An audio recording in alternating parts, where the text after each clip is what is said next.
በሊ ክልቲአን ጥፍኣት ክኾና ከለዋ ንሱ እውን ዝኽልተ ጥፍኣት እዚ ኣይኮነን ዝረአ ናይቲ ዝሓለፈ ይበዝሕ ናይቲ ዝሓለፈ ናይቲ ፅቡቕ ነገር ኢኻ እምበይ ኣብ ናብራ ታቲ ጥፍኣት እናዓረኻ እንተኸይድካ ሰላም ሰላም ናዛ ቻናሌ ተኸታተልቲ ከመይ እኒአኹም? ኣነ ሰላም እኒአኹም እግዚኣብሔር ኣምላኽ ይመስገን። ከምቲ ኣነ ሰላም ዘለኹዎ ሰላምኩም ብዙሕ ትርፍ ይበለለይ ብቢ ዘለኹምዎ ሰላም ክትኮኑለይ ድማ ናይ ልባዊ ትምኒተይን ሓጎሰይን እየ። ኩራት ተኸታተልተይ እምበኣር ከስ ክትኣተልኹም ናዛ ቻናል ከም ናይ ወትርኩም ሸር ሳብስክራይብ እናገበርኩም ምትዋዕኹም ኣይፈለየኒ። ቤተሰብ ዝኾንኩም ብጣዕሚ እየ ለመስግን። ቤተሰብ ዘይኮንኩም ድማ ቤተሰብ ብምዃን ኣተባብዑኒ ምትዋዕኹም ኣይፈለየኒ ኢለዋልኪ እየ። እምበኣር ከስ ኩራት ተኸታተልተይ ናይ ሎማዓንቲ ትሕዝቶይ ወይ ከዓ ኣድያይ ማለት እዩ ትማሊ ብዛዕባ ናሊልን ኣሌክስን ጉዳይ ወለዳ ብጣዕሚ ከም ዝተናደዱ ንምንታይ ክኾን ኣይብልን ኣብ መንጎ ሓዳርካ ሰብ ክትእቲ ከም ዘይብልካ ሓዳር ድማ ተኻኢልካ ክትነብር ከም ዘለካ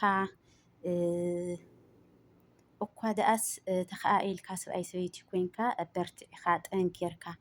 እቱ ሰብኣይ ተጉደለ እታ ሰበይቲ ትምልኦ እቱ ሰብኣይ ተጉደለ ድማ ከምኡ ኢልካ እዩ ዝዕበዞም ደቀይስኩም ከዓ ብዙሕ ዓመት ዝገበርኩም ፍቑራት ኢኹም መርአያ ፍቑራት ስለ ዝኾንኩም ድማ ጌርኩም ክትቅፅሉ ማሕዘልኩም ኣባኹም ክንርኢ እዩ ተስፋ እኒአና እምበር ኣብዚ ደረጃ እዚ ክትበፅሑ ተስፋ የብልና ንሕና ግን ከምዙ ናይ ሚድያ መሲልና እዩ ኢላ ትማሊ ኣደኣ ብጣዕሚ ተማረር ነይራ። ናይ ኩራት ተኸታተልትኩም እዩ ኩሉ እቶም ወለድኩም ዝብልዎ ኣለዉ ንሕና ድማ ሰላምኩም ኢና ንምንለየልኩም መርኣያ ፍቕሪ ክስካብ ዝኾንኩም ሰዓት ኣሕዋትና ክስካብ ዝኾንኩም ሰዓት ፅቡቕ ኢና ንምንለየልኩም። ሎማዓንቲ ድማ ናብ ገዛ ኣሌክስ ከይዳ ድማ ካብ ሓደ ማህፀን ዝወፃ ይመስላ ማለት ብትኽክል ማለት እዩ ኣዳኣና ኣድኡስ ካብ ሓደ ማህፀን ዝወፃ ይመስላ እቲ ሓሳበንስ ትኽክል ሊሉ ዘይተፀበየቶ እዩ ገጢሙዋ ብጣዕሚ ኮርያ ማዘር ኣሌክስ ንምንታይ ንስኺ ተኻኢልኪ ጌጋ ኣብ ርእሲ ጌጋ ኢኺ ጌርክኒ ኢኺ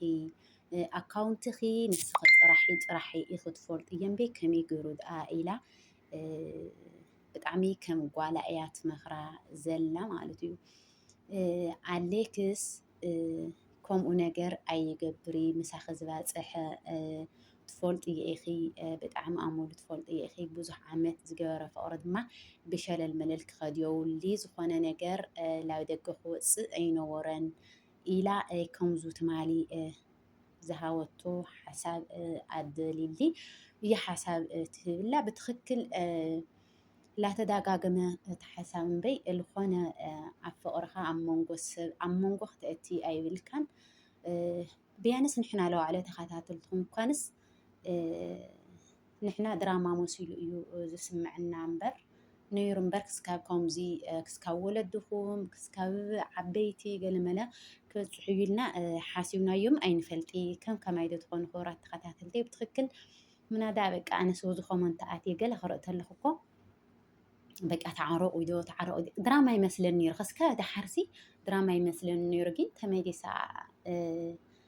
አዲስ ኣበባ ሓዲጋቶ መቐለ ምስከደት ላውዙ ዓዳ ምስከደት ማለት እዩ መቐለ ኣትየ ምስ በለት ካብኡ ልድሓር እዩ ማን ግዲ እዩ ኢለ ኣነ ልባዕለይ ዝሓሳብ ዙ ኢለምፃኸዎ እምበር ድራማ እዩ ዝመስለኒ ነይሩ። ዝሮ ዝሮ ፀዋብ ዝሕልኩም ክብራት ተኸታተልተይ ማለት እዩ እና ብጣዕሚ እያ ተናዲዳ ዘላ ኣደኣና ንሕና ዓሪቕና ናብ ሓዳርኩም ክንመልሰኩም መርዓኹም ኣበባኹም ክንርኢ ንሕና ሓደ ገዛ ክንኮን ኢና ንደሊ ወለድናትክ ድማ ሓሳብና ኢና እዩ ሓሳቦም ከም ዝመስለኒ ኣፈላላይ ኣይብልና ንሕና ተመኒና ዝኣተናዮ ስለ ዝኾነ ፍቕሪ በዓልትኩም መስሪትኩም ወስ ላብ ዓበይቲ ወፂሑ ንምንታይ ከምዚ ክኾን ኣይነበረን ካልኣይ ሳልሳይ ጥፍኣት ናይ እዩ እያ ትብላ ዘላ ተሰሚዕኹምዎ ማለት እዩ ካልኣይ ጥፍኣት ሳልሳይ ጥፍኣት ናትኩ እዩ ንኣሌክስ ጥፍኣት የብሊ እያ ትብላ ዘላ ነዋላ እንኳን ጥፍኣትም ተሃለየኪ ጥፍኣትም ተሃለዮ